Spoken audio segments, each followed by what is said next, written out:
Hello बच्चों, ये class 9 chemistry chapter first matter and it's around, ये चैप्टर का थर्ड वीडियो मैं डाल रहा हूँ। थर्ड वीडियो में आपको इसमें पढ़ना है can matter change it's state में पहले आपने टेम्परेचर का पढ़ा।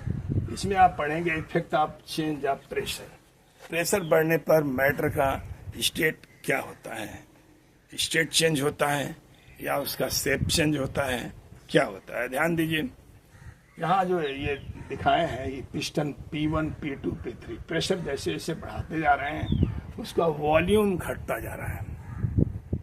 तो कुछ गैस ऐसे होते हैं जो प्रेशर बढ़ने पर लिक्विफाई हो जाता है। जैसे आपके घरों में LPG गैस है, उसका नाम है लिक्विफाइड पेट्रोलियम गैस, यानी वो लिक्विफाइड है। सिलेंडर के अंदर क्या है, लिक्विड फॉर्म में है, लेकिन जो ही आपके गैस स्टोव में आता है तो गैस में कन्वर्ट हो जाता है, क्योंकि सिलेंडर के अंदर प्रेशर से वो लिक्विड बना हुआ है, कंप्रेस हुआ है गैस।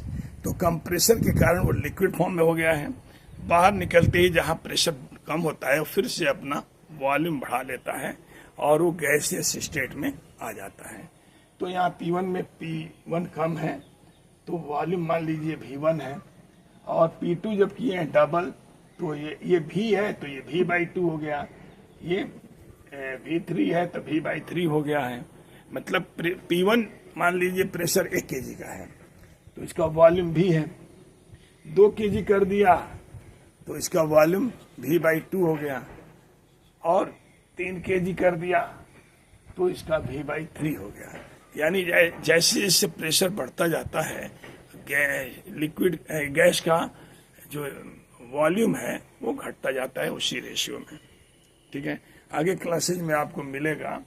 बायल्स का, चार्ल्स का गैसियस लॉ इसी पर आधारित है। आपके कोर्स में जो दिया था उसको मैंने थोड़ा बताया, और टेम्परेचर के बारे में इसमें कुछ क्वेश्चंस हैं। तो टेम्परेचर के लिए मैं केल्विन, सेल्सियस, ये 2 टेम्परेचर आपको पढ़ने हैं। तो 0 degree relation between kelvin and, लिख देते हैं रिलेशन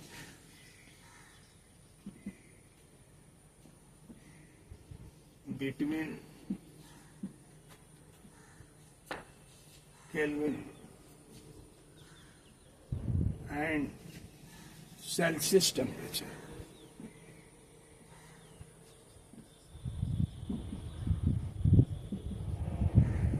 टेम्परेचर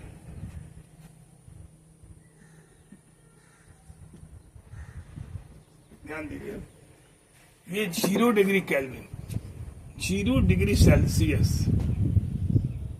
सेल्सियस, आप इसको पढ़ लेंगे C से, इक्वल टू 273 केल्विन होता है। केल्विन ये टेम्परेचर, ये ही स्टैंडर्ड टेम्परेचर का स्टैंडर्ड यूनिट केल्विन होता है, यानी 0 डिग्री सेल्सियस पर 273 केल्विन होता है।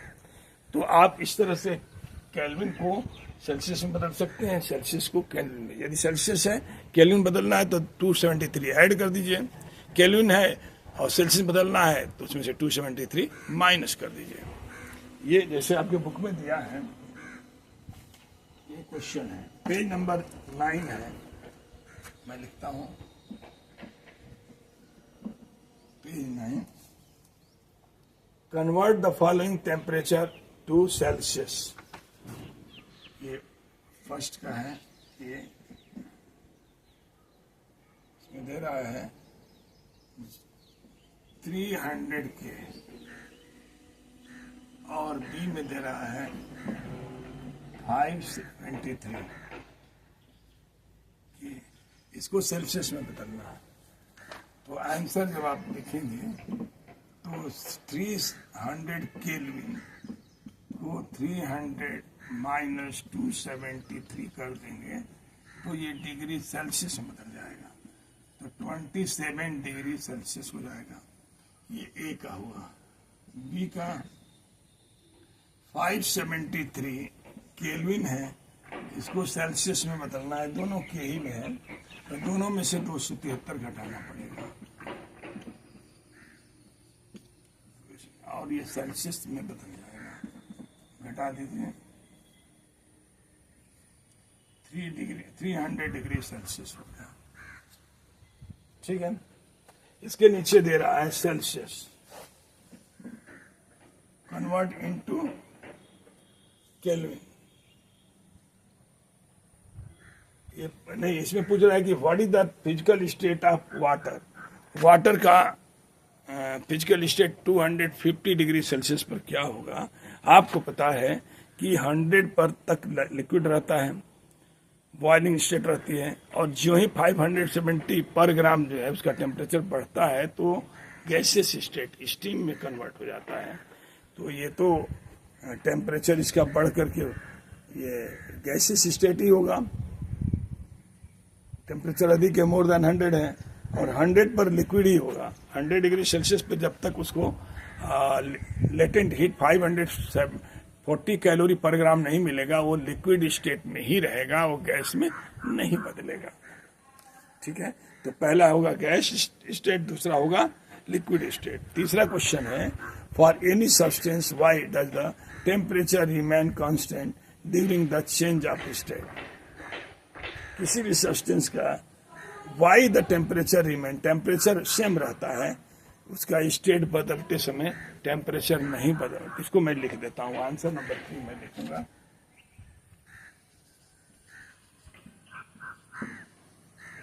तो स्टेट चेंज होते समय टेम्परेचर क्यों नहीं बदलता है, ये मैं आपको बताया था, क्योंकि वो अपने लेटेंट हीट तक नहीं पहुंचेगा, उसको लेटेंट हीट नहीं मिलेगा, यानी स्टेट को चेंज करने के लिए जो टेम्परेचर जो यूज होता है वो नहीं मिलेगा, तो वो उसी स्टेट में बना रहेगा।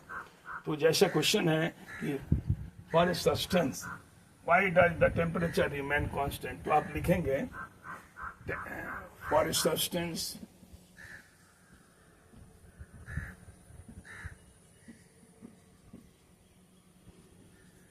क्वेश्चन में जैसे लिखे उसी तरह लिखते हैं, the temperature remain constant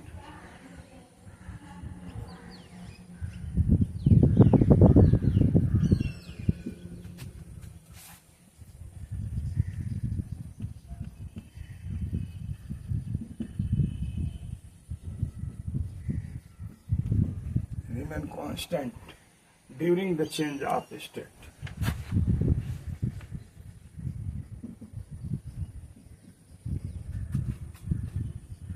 Change of state. Because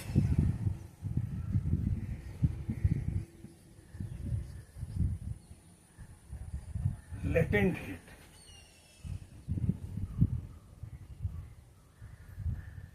given temperature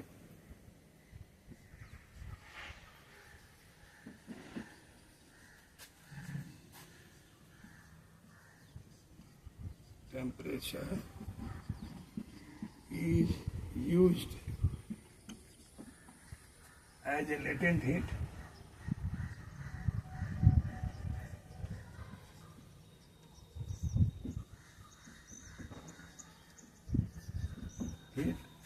which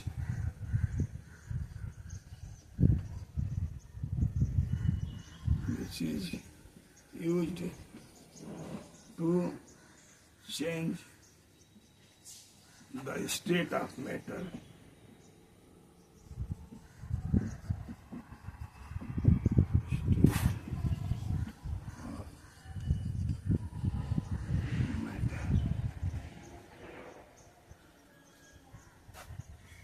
hence वो तो लिख चुके हैं, बस इतना ही रहते हैं। और लिख रहा है suggest a method of liquefy atmospheric gas. Atmospheric gas को लिक्विफाई करने का एक मेथड कह रहा है। तो एटमॉस्फेरिक गैस को कंप्रेस करके लिक्विफाई किया जा सकता है। तो लिख देंगे answer 4, atmospheric gas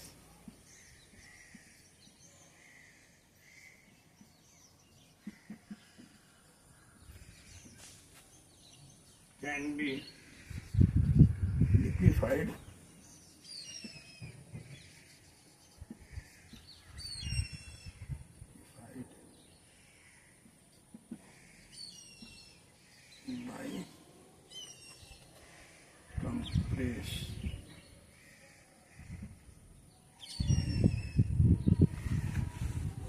compressing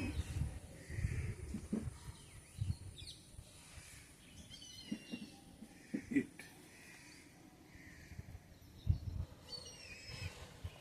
Compressing it. Compress करके इसको हम लिक्विफाई कर सकते हैं। केवल मेथड ही पूछा था तो मेथड मैंने लिख दिया। और बच्चों इसमें जो पेज नंबर 10 का क्वेश्चन दे रहा है, इंटेक्स्ट क्वेश्चन में पढ़ रहा हूँ।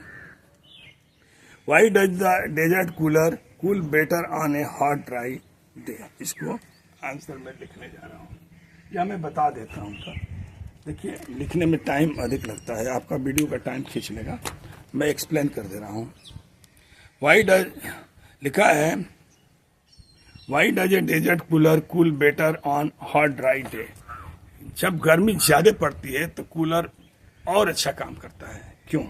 कूल ड्राई डे में अच्छा काम करता है। देखिए रेट ऑफ इवेपोरेशन बढ़ जाता है। जब टेम्परेचर बढ़ता है ना, कूलर में जो वाटर है वो स्प्रे करके जब उसके खस यानी घास की जो चारों तरफ दीवार होती है उस पर जो पड़ती है तो उसकी एरिया इंक्रीज हो जाती है। एक मोटर पंप होता है जो उसको जो है फव्वारे के रूप में उस पर डालता है, तो जब उस पर पानी आती है तो एरिया बढ़ जाता है। उसका एरिया बढ़ने से जो इवेपोरेशन का जो रेट है वो बढ़ जाता है। और चूंकि जब फुल ड्राई रहेगा, हॉट ड्राई रहेगा तो गर्मी अधिक रहेगी, तो इवेपोरेशन जो है एरिया बढ़ने से बढ़ गया एक। दूसरा हॉटनेस से भी बढ़ गया। और कूल हॉट ड्राई होगा तो रेट ऑफ इवेपोरेशन बढ़ने से जहां इवेपोरेशन होता है वहां कूलिंग होती है उसके सरफेस पर। क्यों कूलिंग होती है? क्योंकि वहां उस सरफेस से टेम्परेचर लेकर के वो गैस में बदल जाता है, माने इवेपोरेट हो जाता है। तो जो हॉट ड्राई जब होता है तो जो spread out through out inner side of the cooler, जो एरिया वाटर का फैला हुआ है उसके रेट ऑफ इवेपोरेशन बहुत ही ज़्यादा, एरिया बढ़ा उससे बढ़ गया, उसके बाद टेम्परेचर बढ़ा उससे बढ़ गया, दोनों इंक्लूड हो जाता है और रेट ऑफ इवेपोरेशन फास्ट हो जाता है। फास्ट होते ही उस कमरे का टेम्परेचर लेता है, यानी वहाँ का टेम्परेचर, वहाँ जो हॉट ड्राई होते ही ना वो इवेपोरेशन तेज होता है। उस तेज होने से जो इवेपोरेटेड जो है वहाँ कूलिंग हो जाती है। जहाँ इवेपोरेशन होता है उसके सरफेस पे कूलिंग होती है और कूल एयर को ही वो थ्रो करता है, इसलिए कूलर बेटर काम करता है हॉट ड्राई सीजन में। ऐसे कम काम करता है क्योंकि रेट ऑफ इवेपोरेशन कम रहता है। ठीक है बच्चों। इसके बाद क्वेश्चन नंबर 2 दे रहा है, how does the water kept in an earthen pot मटका become cool during the summer. देखिए अर्थन पॉट यानी मिट्टी का मटका की बात कर रहा है, उसमें बहुत माइन्यूट होल होता है, यानी मेटल की तरह नहीं है कि पानी अंदर से बाहर नहीं आएगा। उसमें जो बहुत ही छोटे छोटे होल्स होते हैं मिट्टी में, बर्तन में, तो पानी उसमें डालते हैं तो गीला हो जाता है, उस सरफेस तक पानी आ जाता है, यानी पता चलता है बाहर से कितना पानी भरा हुआ है। तो वो सरफेस की एरिया बढ़ गई, जितना बर्तन की डायमीटर है उस मतलब उस स्फेरिकल बॉल की तरह उसका एरिया जो इंक्रीज हो गया, पानी फैल गया बर्तन में, बाहर तक फैल गया। तो बाहर वाला हॉट होने के कारण कूलिंग होती है, वो इवेपोरेट होता है। इवेपोरेट होगा तो अंदर के वाटर से पानी वो लेकर वो गैस बन करके बाहर निकलेगा, तो अंदर का जो टेम्परेचर है वो घटता जाएगा। जो सरफेस ऑफ इवेपोरेशन है वहां से टेम्परेचर लेकर बाहर निकलता जाएगा और अंदर का टेम्परेचर खींचता जाएगा। इससे वाटर जो है मटके में कूल रहता है। जितना गर्मी पड़ेगा उतना ही कूल होगा, क्योंकि रेट ऑफ इवेपोरेशन बढ़ने से कूलिंग बढ़ जाती है। ठीक है। तीसरा है, why does our palm feel cool when put some acetone और पेट्रोल और परफ्यूम ऑन इट। देखिए वोलाटाइल लिक्विड जो रूम टेम्परेचर पर ही गैस बन जाता है, जैसे पेट्रोल है, एसीटोन है, परफ्यूम वोलाटाइल लिक्विड में ही बनाया जाता है। जो ही स्प्रे करते हैं वो तुरंत गैस बन जाता है। गैस बनते ही वो जो है वो दूर दूर तक फैल जाता है। तो ये जो दूर तक वो जो फैलता है तो इसमें वही पूछा है कि बताइए क्यों, हमारा हाथ पर ठंडा लगने लगता है, क्योंकि सरफेस जब यहाँ डालेंगे, वोलाटाइल लिक्विड है, वाष्पशील पदार्थ है, तो ये इवेपोरेट होगा, तो यहाँ से हमारे पाम से ही वो गर्मी ले करके इवेपोरेट होगा, तो पाम पे ठंडी सरफेस पर ठंडा लगने लगेगा कि पाम की हीट लेकर के इवेपोरेट हुआ, तो सरफेस जिस सरफेस से इवेपोरेट होगा उसका टेम्परेचर लेगा, इसलिए कूलिंग हो जाती है। तो आंसर आप लिखेंगे कि during evaporation the volatile liquid like perfume acetone test temperature from our palm and hence our we feel coolness. इसके बाद why are we able to sip hot tea or milk faster from the saucer rather than cup? Cup की तुलना में plate में चाय को हम तेजी से पी सकते हैं, गर्म चाय भी ठंडा हो जाता है। क्यों? क्योंकि एरिया ऑफ इवेपोरेशन बढ़ जाता है। Due to increasing the area of evaporation in saucer than that of cup, the tea becomes cooler and hence we sip faster. What type of clothes should we wear in summer? किस तरह के कपड़े हम गर्मी में पहनते हैं? We wear cotton and white cloths. Cotton for soaking the sweat, and when sweat evaporate gives cooling, and white cloths reflect the hotness from its surface. Hence, the surface is not heated during the hot summer. Okay students, the in-text question has been completed. और इसमें कुछ और ज़्यादा नहीं है। आप exercise question भी comment में लिखेंगे तो जिस क्वेश्चन का जवाब आप चाहते हैं उसका जवाब मैं जरूर दूंगा। Okay, thank you.